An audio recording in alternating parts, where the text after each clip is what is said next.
Hi everyone, this is Yana and you're watching another clean and simple die cutting episode. Today I want to share a fun way to use dies to create an embossed backgrounds on your cards.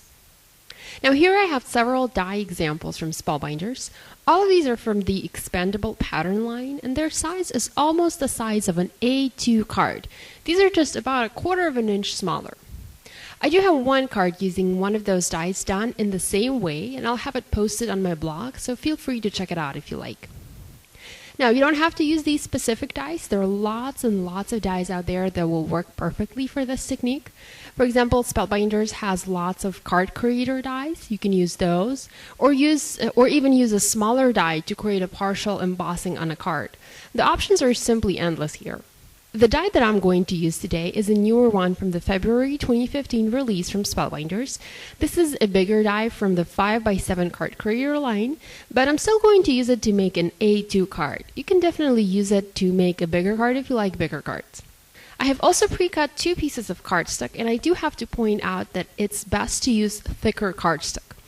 Due to embossing and depending on the die that you're using, some thinner types of cardstock can tear, and this will obviously ruin your card. So make sure you're using something thicker than usual and just go ahead and maybe test it, dry emboss the cardstock before you add any design to it. So next I have an ink blending tool from ClearSnap. Any ink blending tool will work for this. You can even use a makeup applicator if you don't have any. And I also have several colors of ink from Spellbinders. This is going to work with just any type of ink, dye, pigment, hybrid ink. I'm using these inks from Spellbinders simply because I like the colors.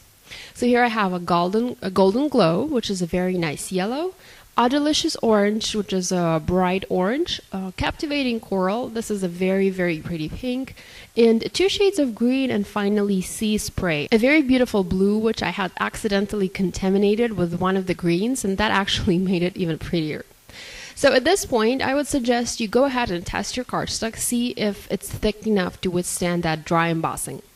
I'm going to start by masking my background using washi tape.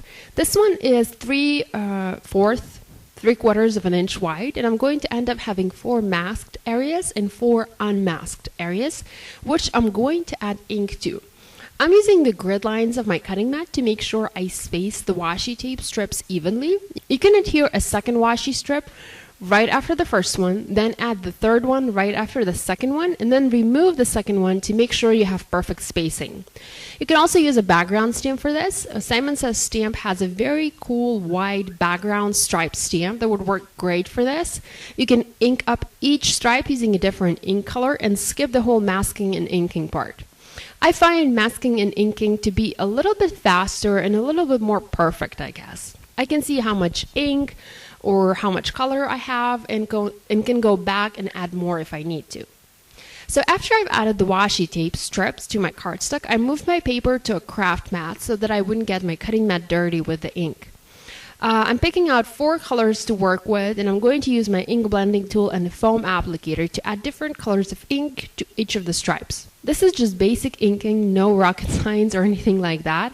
I actually very much like to make striped backgrounds like these, and I do love stripes in general. I shared a lot of cards with a striped background similar to this one last spring.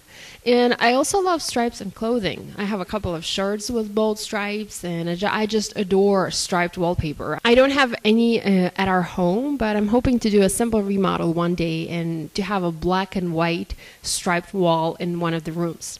So I did one of the panels, and now I'm finishing up the second one using a very similar color combo.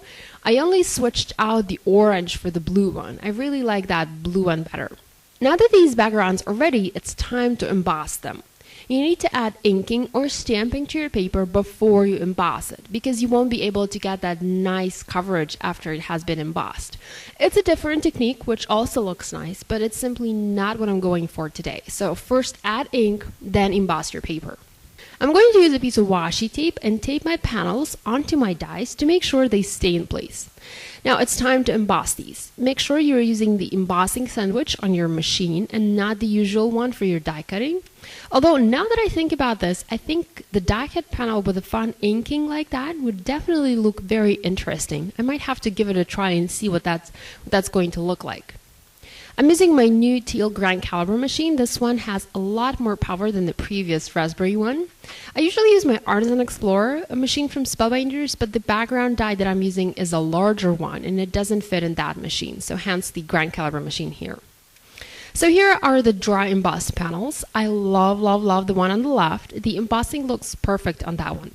The one on the right, however, doesn't look so good. I guess I used a different type of paper, probably a thinner one, and the embossing got torn in some places. I'm thinking you can also spray your paper with water a bit, just a teeny tiny bit before you emboss it. This should help to prevent that. Now I need to make this embossed panel a little bit more sturdy, so I'm going to adhere another piece of cardstock behind it. I often do this, and this really helps to make a world of a difference. I can now go ahead and add this panel onto an A2 top folding card. Well, it's not really an A2, it's a little too skinny for an A2 one. I think this one is about 4 by 5.5 inches, so about 1/4 of an inch shy of an A2.